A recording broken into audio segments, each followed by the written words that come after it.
तो देखिए अभी अभी शी जिनपिंग से मिलकर लौटे हैं ट्रंप और उसके बाद अब पुतिन पहुंचे हैं शी जिनपिंग से मिलने चीन।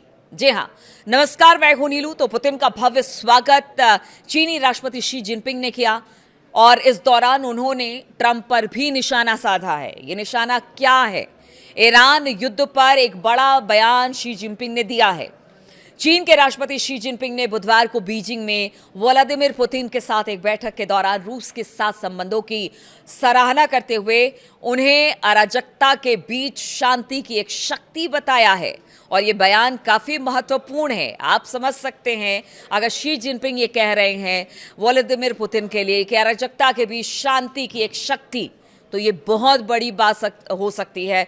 वो शक्ति कौन है, वो अराजक तत्व कौन है, ये आप खुद समझ लीजिए। ये बयान काफी महत्वपूर्ण इसलिए है क्योंकि यूक्रेन के खिलाफ रूस की लड़ाई अभी भी चल रही है और ये बैठक शी जिनपिंग की तरफ से अमेरिकी राष्ट्रपति डोनाल्ड ट्रंप की मेजबानी में आयोजित एक ऐतिहासिक यूएस चीन शिखर सम्मेलन के कुछ ही दिनों के बाद हो रहा है।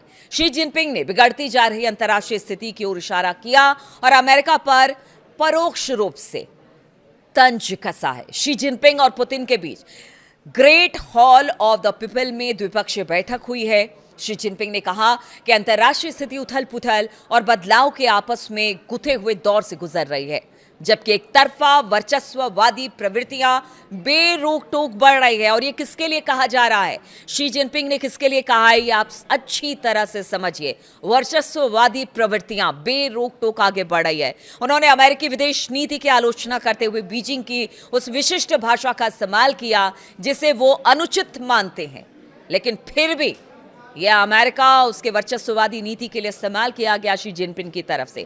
चीन की सरकारी मीडिया के मुताबिक शी जिनपिंग ने कहा कि इस स्थिति का सामना करने के लिए चीन और रूस को अपने व्यापक रणनीतिक समन्वय को और मजबूत करना पड़ेगा।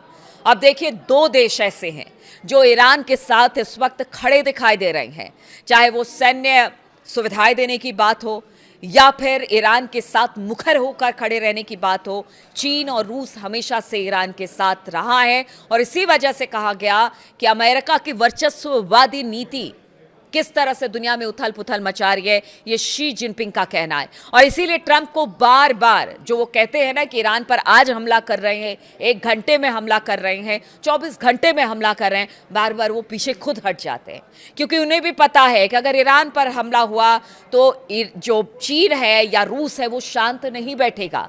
ऐसे में उनका रुख क्या होगा? तो बहुत सारी बातें चिंता का विषय इस वजह से ट्रंप के लिए भी है। इसलिए वो चाहकर भी हमला नहीं कर पा रहे हैं ईरान के। ईरान भी अपने पूरे एक तरह से कह दीजिए कि उसने बता दिया है कि देखिए वो पीछे हटने को तैयार नहीं है, पूरी शक्ति के साथ अमेरिका को चैलेंज कर रहा है कि आप युद्ध करिए। लेकिन बार बार डोनाल्ड ट्रंप जिस तरह के बयान देते हैं उससे कुछ और बातें निकलकर सामने आई है। और अब जब चीन और रूस आपस में मिल रहे हैं और इस तरह की बातें रख रहे हैं तो वो भी अमेरिका के लिए चिंता का विषय है।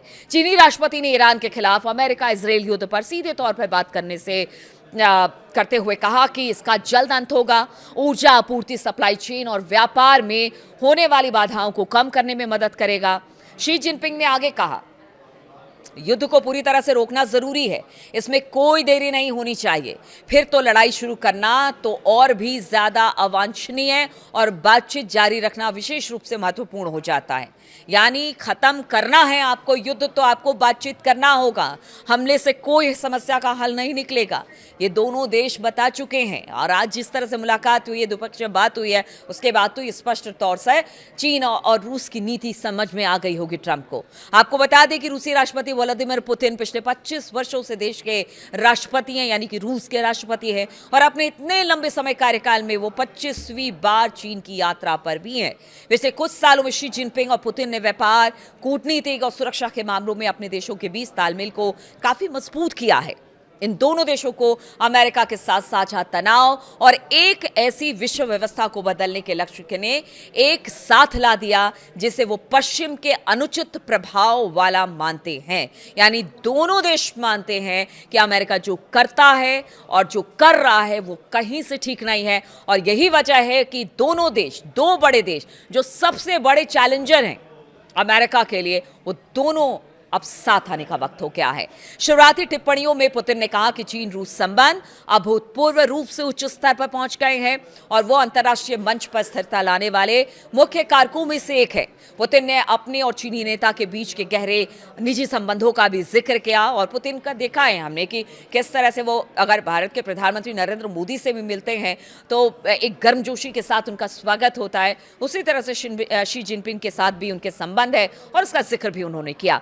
ये दोनों 40 से ज्यादा बार मिल चुके हैं। उन्होंने एक चीनी मुहावरे का इस्तेमाल किया जिसका मतलब एक दिन की जुदाई 3 पतझड़ जितनी लंबी लगती है। इस मुहावरे का इस्तेमाल जुदाई के दुख को जाहिर करने के लिए किया जाता है और इस तरह की बातें पुतिन ने की। पुतिन ने पहले शी जिनपिंग ने बीजिंग में राष्ट्रपति डोनाल्ड ट्रंप से मुलाकात की। शी जिनपिंग के लिए यह कूटनीतिक शक्ति प्रदर्शन है जिसका फायदा उन्हें घरेलू स्तर पर अपनी ताकत साबित करने में मिलेगा। बुधवार सुबह विशाल ग्रेट हॉल में के बाहर पुतिन का स्वागत एक विशिष्ट राजकीय यात्रा के स्वागत जैसा कि बीजिंग ने पिछले हफ्ते हमने देखा था किस तरह से ट्रंप का किया था। शी जिनपिंग और उनके शीर्ष अधिकारियों की एक कतार ने रूसी राष्ट्रपति से हाथ मिलाया और इसके बाद ये नेता जो कि काफी सहज नजर आ रहे थे वो बंदूकों की सलामी के दौरान कंधे से कंधा मिलाकर खड़े हुए दिखाई दिए, जबकि बैकग्राउंड में एक सैन्य बैंड बज रहा था और रूस चीन के झंडे लहरा रहे थे।